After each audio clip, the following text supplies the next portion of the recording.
Welcome to the Whole Athlete Podcast, where we focus on discussing topics to help you become a fat burner, optimize health, and improve performance in life and sports.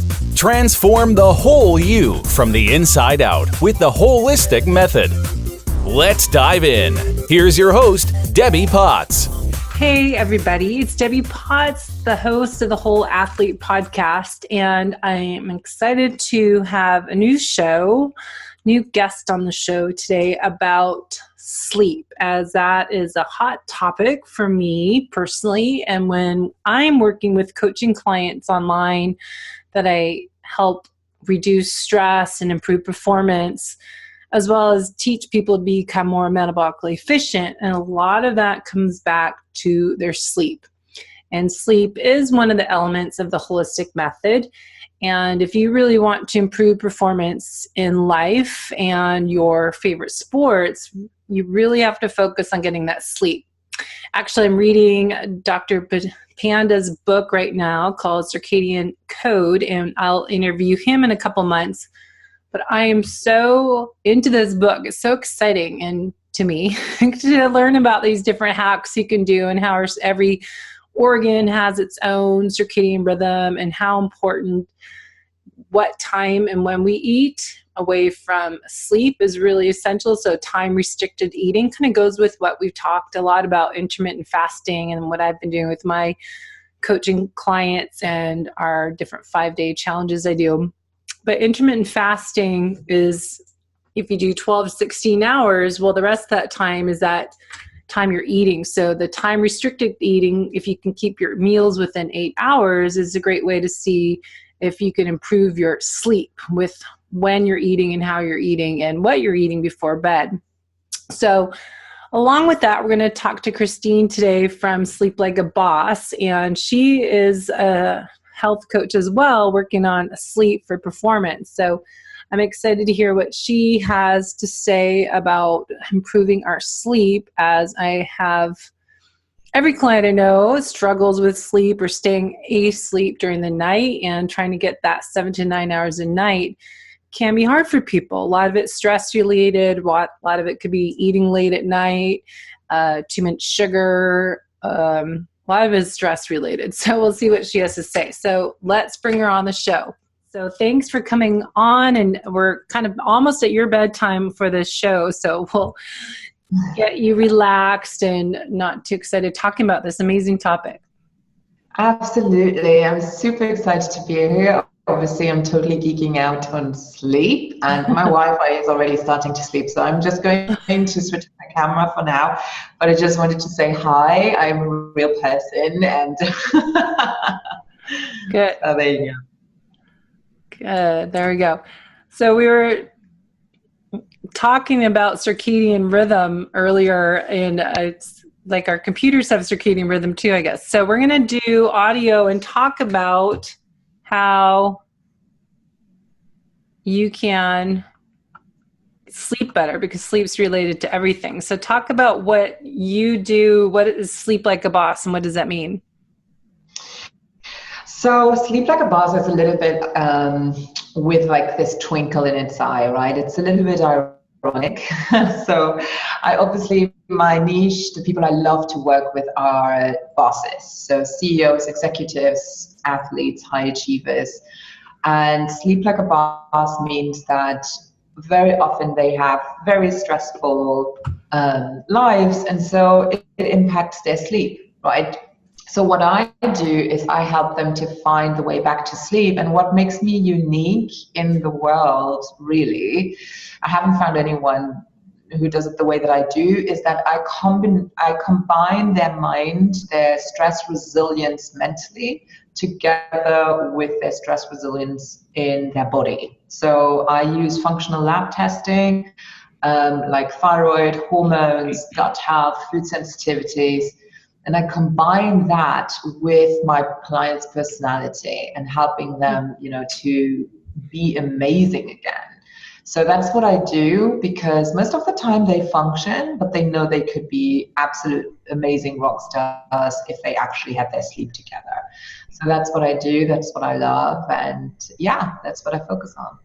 So how do you get into just specializing in sleep? Is that just, I know I work with athletes and clients and personal training clients for 25 years. And I find that's always an area of opportunity for everyone, is just they cut their sleep short, trying to get more in during the day. And as I say, live life as a race. So what was your kind of direct you into just Yeah. focusing on this one area?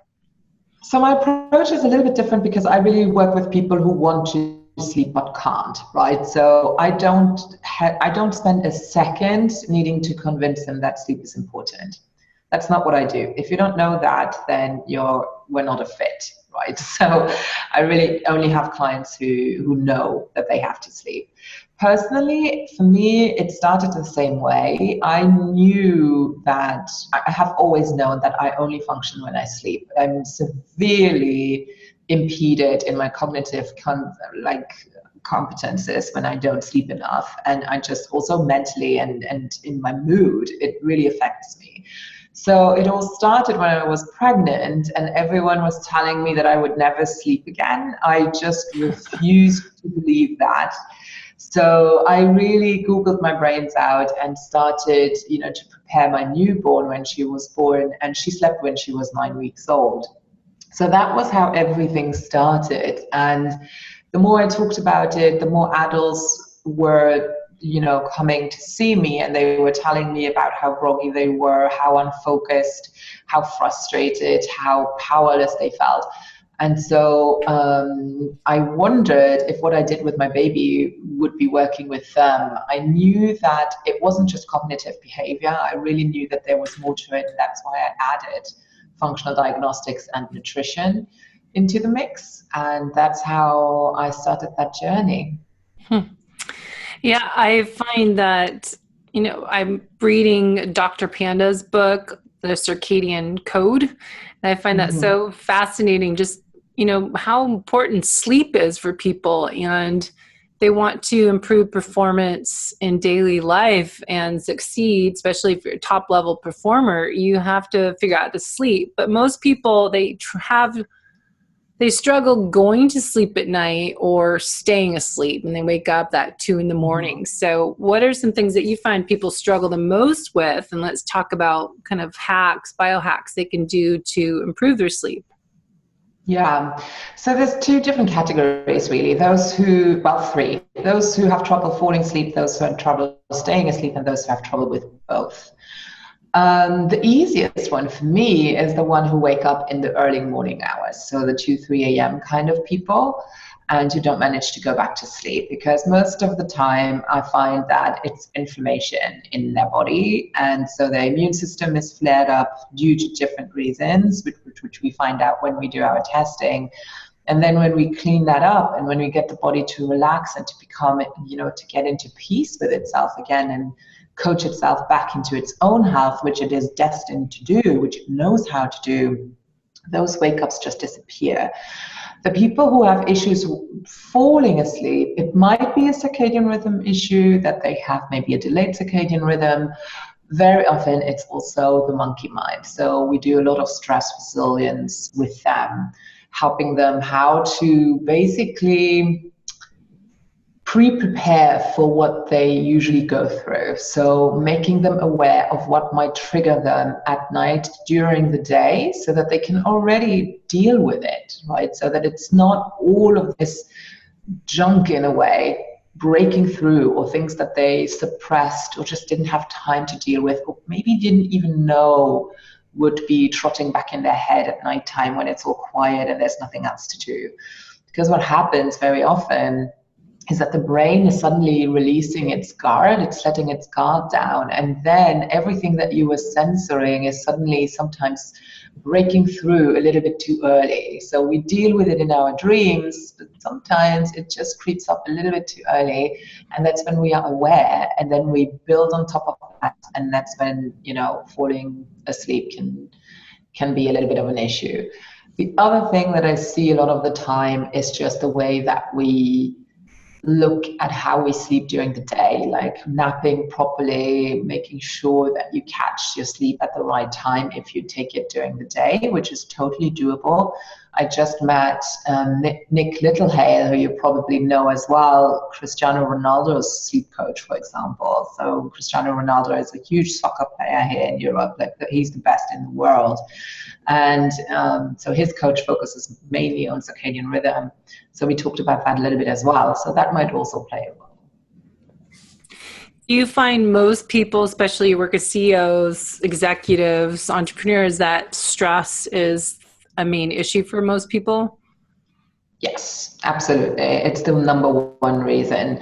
If you don't have a sleep disorder, a medical sleep disorder, let's say sleep apnea or restless leg, then it is always related to stress. Stress might be emotional, it might be physical, it might be something, you had an accident, it might be your structure, it might actually be something with your bones and your ligaments. So stress can be many, many different things. And when I talk to them, it's not something that happened from one day to the other. They have been resilient for a very, very long time, but then suddenly something happens and the body is just pushed over the edge. Mm-hmm. It seems like so many people, as I wrote in my book, Life is Not a Race, that chronic stress is just an epidemic, and we're just all trying to do more and stay up later, and we've got the blue light and eating more sugars and having coffee later in the day, that all these different sources of stress that will disrupt our sleep cycle. So what do you find, what are the common symptoms of people that, I know if you wake up or not, but what are some other symptoms if that you're not getting enough quality sleep? What type of sleep we need? So some of the telltales are, if you absolutely need coffee to survive before lunch, you don't get enough sleep. If you are super tired in the morning when you wake up and your alarm clock needs to wake you up, or you would sleep a couple of hours longer, you are suffering from sleep deprivation. It's very, very simple. I know that a lot of people in sleep study labs actually also first ask their clients, right? Because right now everyone is having gadgets sleeping them, measuring their sleep. But if you don't feel tired, you don't have an issue. But if you do feel tired, there's something wrong. You shouldn't. We are designed to be full of energy. And that's also something that I see a lot. It's not just because of their sleep issues that they have energy issues. There's so many other things. There's so many other hormones that are deregulated, the thyroid that is over or under producing. So there's so many other things that people don't connect with sleep, right? Because it just seems to be in a different area in the body, but it might very well affect your sleep. So for me, sleep is not something on its own that's too simplistic. And just looking at habits for my clients, that's not enough. So what are some of the root cause? How do you get to the root cause? You said you do lab testing. So what are some other strategies to get to the root cause of what their reason is for having sleep disruption? It's all about them. It's very individual. So I really take my time listening to them, and it's a process, right? It's starting to trust me. We go into what is happening at work, how they react. We do a little bit, how do they treat themselves? How do they talk to themselves? What are things that are haunting them? And a lot of the times they are people who are, if you see them in public or at their workplace, they are alpha people. Like, they have it together, but actually they are super empathetic, very often insecure in a lot of different areas. And that is one of the things that we work on, to be completely in integrity with themselves and to be an amazing leader. That's what we do. And then, of course, I don't guess. I don't waste time guessing. I do my lab tests. Every client I work with has to take at least 4. They're always included. And it just saves us so much time. It makes me so much more efficient. So that's what I thrive on. What are some of your favorite labs to test on people as a FDN? Absolutely, the Dutch is my absolute favorite, and the GI map. Those two are usually already enough. I could do without food sensitivities. It's just a shortcut. but I do like it as a shortcut.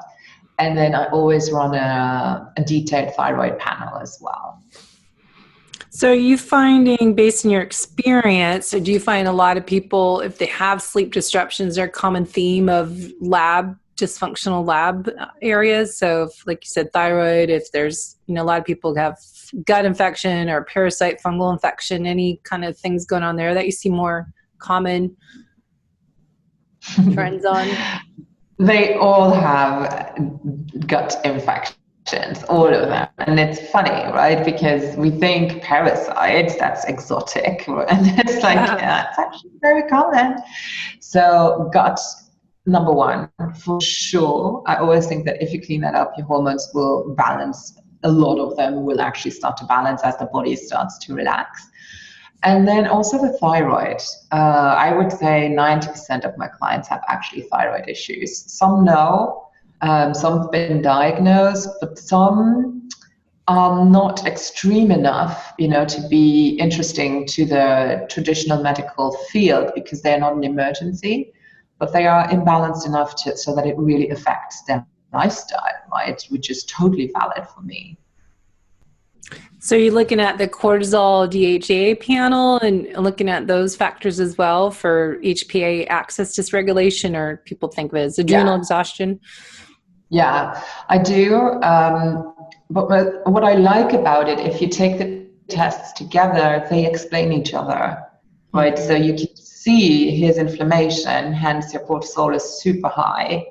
And I find that it really reassures my clients because they're not crazy, right? Yeah. Finally, not everything is okay. Finally, they understand why this stuff is going on. And I mean, when you see that and you see how they put the pieces together, magical. Love it. Mm-hmm. Yeah, I find, well, what you said is, test, don't guess, and you can work on all these different biohacks, but, just prolonging the issues of having sleep problems because you just need to get those labs done to figure out what else is going on. We can work on sleeping and wearing your blue blocker glasses before bed and not eating too close to bed and all these different things that you can do lifestyle-wise, but I find that people still have some gut dysfunction and causing that internal stress. I always love to, work on those external stressors, what's throwing your circadian rhythm off, but also internal stressors. So that's what I love about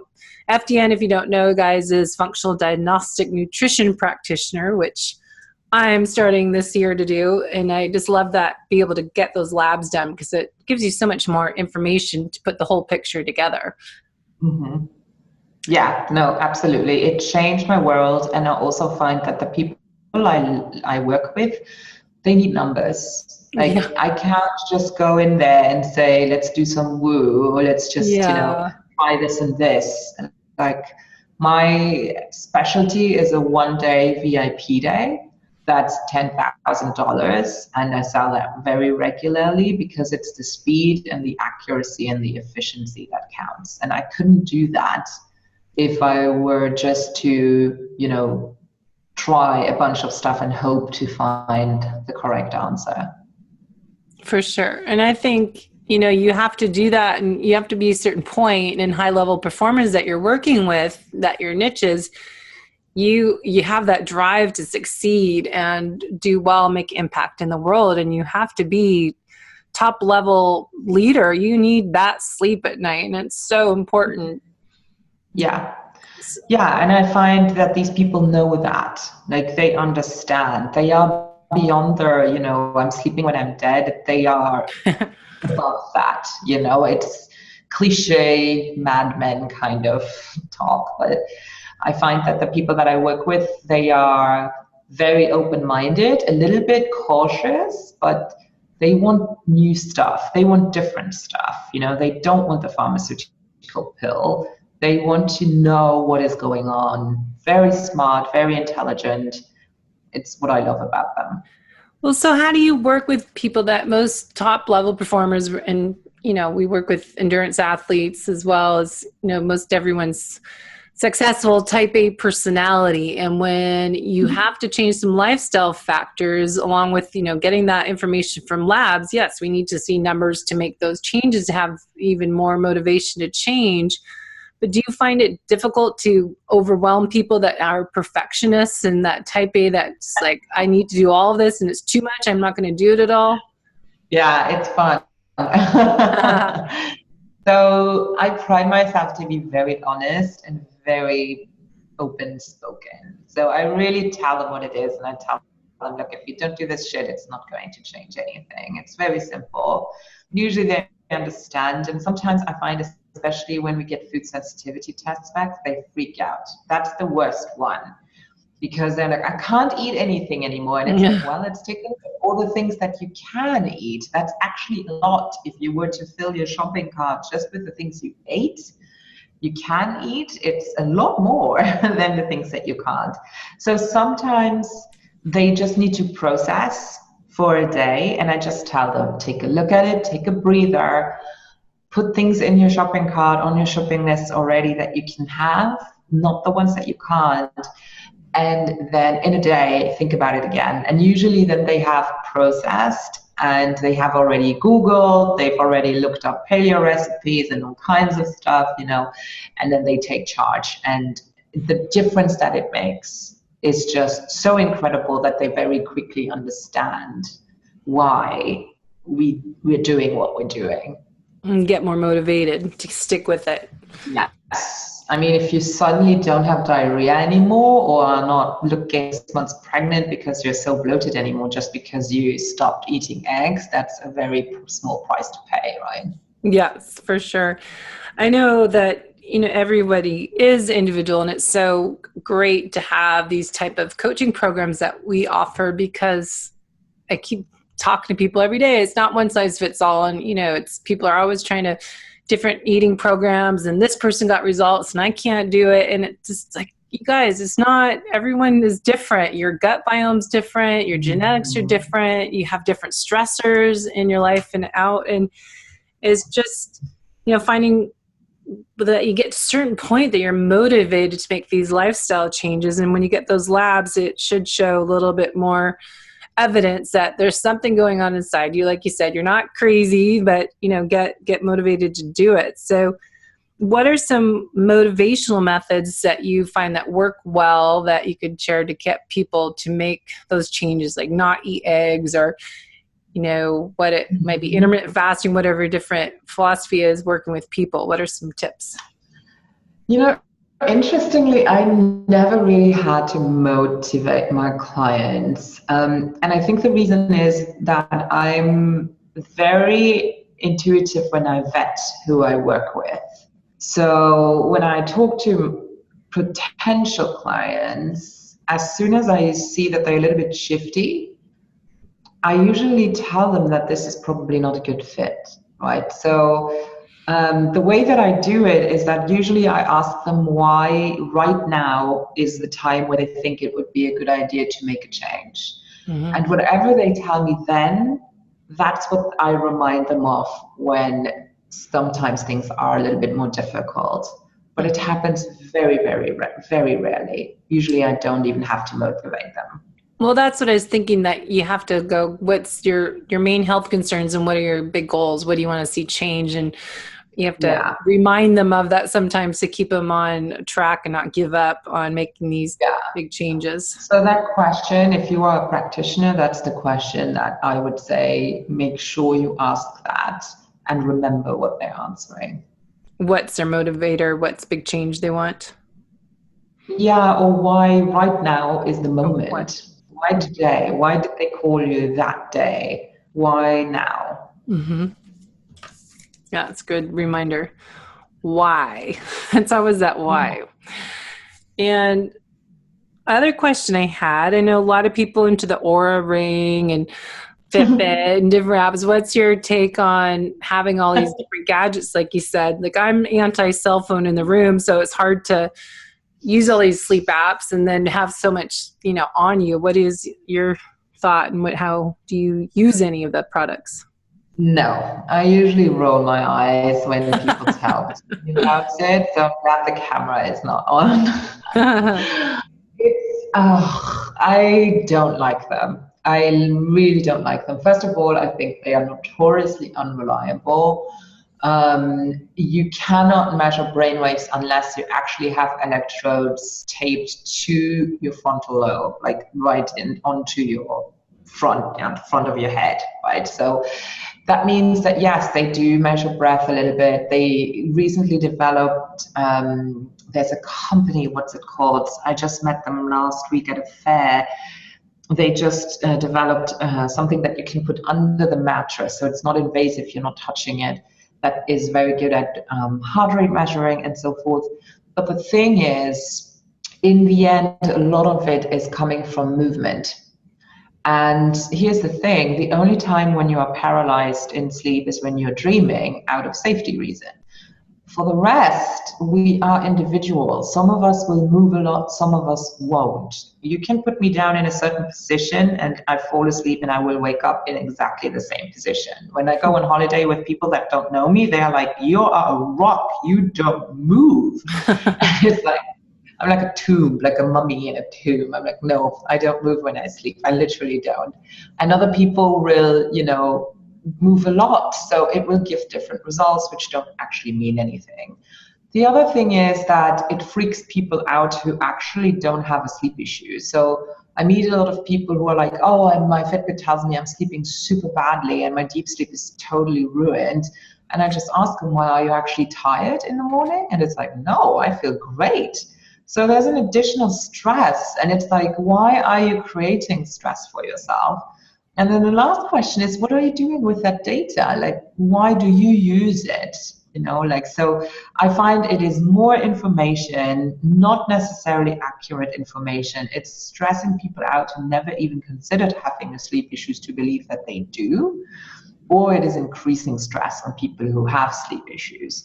So plus EMFs, like electromagnetic fields, that don't get me even started with it. So I'm not, if you didn't notice, not a fan. Yeah. No, I understand that. I almost ordered an Oura ring and realized, I don't like wearing that stuff to bed. I don't like have to use my cell phone more than I already do. So I already have everything disabled on there, and I hate alerts and notifications, and Wi-Fi stuff kind of scares me the more I hear at seminars. And, having another device, I think it'd be good for a week or two, but then I wouldn't use it. But yeah, I get it. Also, would you really track it? Would you write it down? And what would you do with that data? Yeah. Like, they don't provide you any solutions. Here's your data, have fun. Yeah. Well, okay. So I know. So that I think it's using it I know people like Jimmy Moore and other people using it to hack what they did beforehand. And I know just even over the holidays, I was, at my parents' for Christmas break, and we'd eat dinner later and I'd go to bed, and I did not sleep well the entire time because I don't do well eating and then going to bed. And I think, that time restricted eating, I think it makes sense to me to eat earlier in the day and let your body digest this food. And when you're sleeping, let your body detoxify and repair and recover. And I think so many people eat so late and then go to bed. It's like, how do you even sleep right? So I think that's a big part of sleep for me, I know, and a lot of people. Yeah, that and alcohol. Like, I love my bubbly in the evening as much as the next guy, but I also know that it impacts my sleep for sure. Absolutely. But so I've worked with people that are European, and they, even in Vancouver, Canada, relatives, and everyone loves to eat dinner at 9:00 at night. But if you're supposed to go to bed at 10, do people shift their main meal to more of the afternoon like Europeans do? But, eating dinner at 9:00 is a cultural thing.